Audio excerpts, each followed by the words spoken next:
I'd really be interested to talk about briefly, what was your life like? A lot of the information we have starts when you're around 19, but a lot of our listeners are 18 and about that age. So can you just tell us, where did you live and a little bit about your life? I was very lucky as a child. I was born in Czechoslovakia, in a country that was the only democracy in Europe at the time, true democracy, and it was a democracy because it was actually created by the United States, and it was modeled after the United States. So I grew up in a very free country. My parents were upper middle class Jews. My father had a good business. We had a beautiful home. I had an older brother and a younger sister. And we had all the luxuries that European kids can have.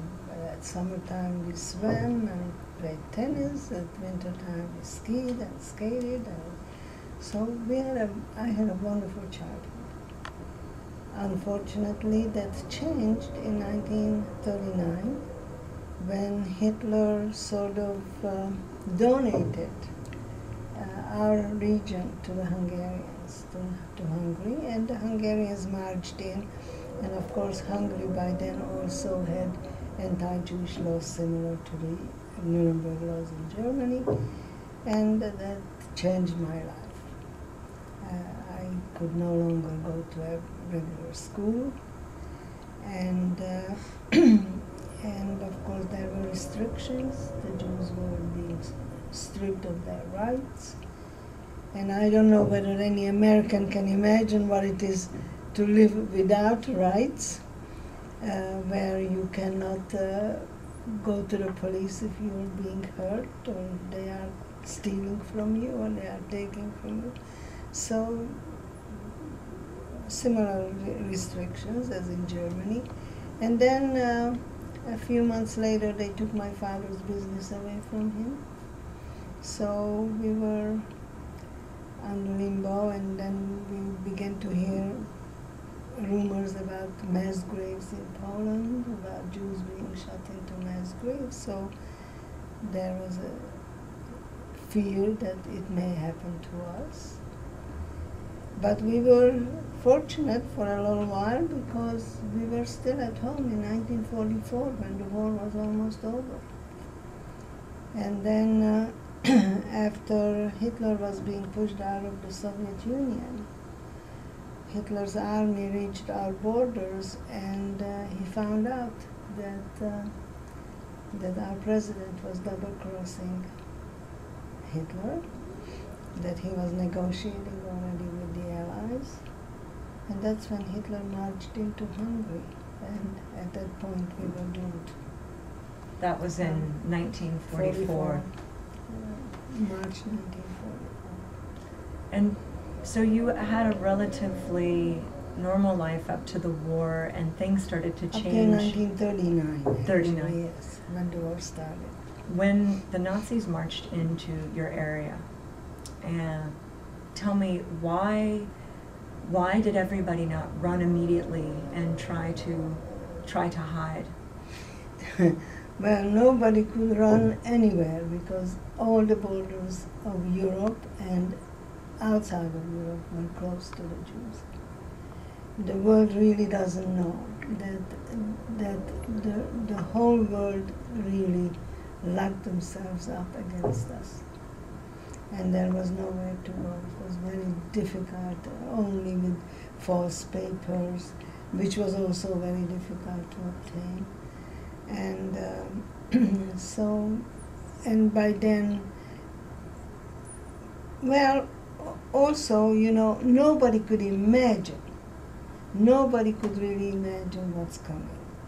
I mean, you in the beginning you thought, well, okay, so there are going to be anti-Jewish laws, it's going to be a little more difficult to live for us, but nobody could imagine. We didn't know about the Wannsee Conference, we didn't know about the final solution, we had no idea that in Poland they already had extermination camps. We didn't know that.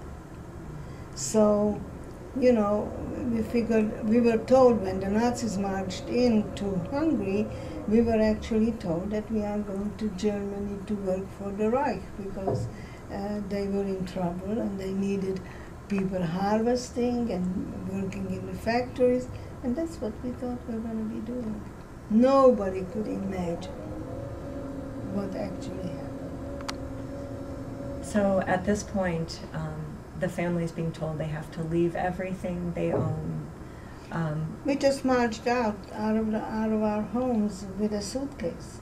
That's all we could carry, a suitcase. Not only was only a suitcase, but we were even told the size of the suitcase and the weight of the suitcase. So, you know, practically nothing.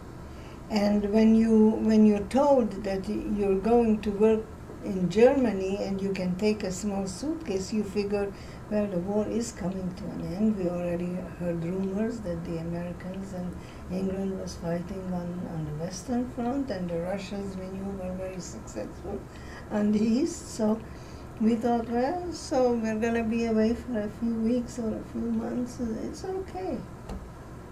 So the day that you left, tell me about the day you left. You left with the entire family with your suitcases packed, believing you were headed to go work in Germany. Yes, except for my brother, who was already in Hungarian forced labor camp. But my parents and my sister and I, we were taken to the railroad station. We were wondering, why aren't we traveling on passenger trains, since we're going to Germany, of course. So they told us that Hitler is in trouble and he needs all his trains to evacuate his own soldiers, and that's why we're going to travel on cattle cars. And we did. The cattle car I was in, there was about 120 of us.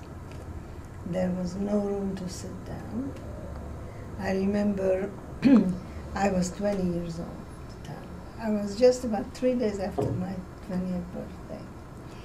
And there were a few of my colleagues in the cattle car, so we thought maybe we should have the elderly people so they don't have to be standing. So we picked them out and we let them sit at the edges of the cattle cars. And I remember we took children out of the arms of mothers, babies, so they don't have to be holding the children, and we placed them into the laps of the elderly.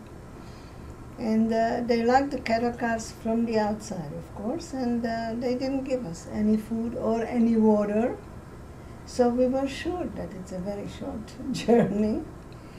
And there was one bucket in one of the corners, an empty bucket surrounded with a little bit of straw. And we knew that's going to be our bathroom. But the young people were not worried. I mean, from where we were to Germany, the trip would be maybe 8 hours, if a lot. So we weren't worried. And 3 days later, we wound up in Auschwitz. So you weren't terribly worried, you were still trusting that the Reich was going to do what they said, but now the doors open to the car, and where are you? We are in hell. We don't know it, but we are in hell.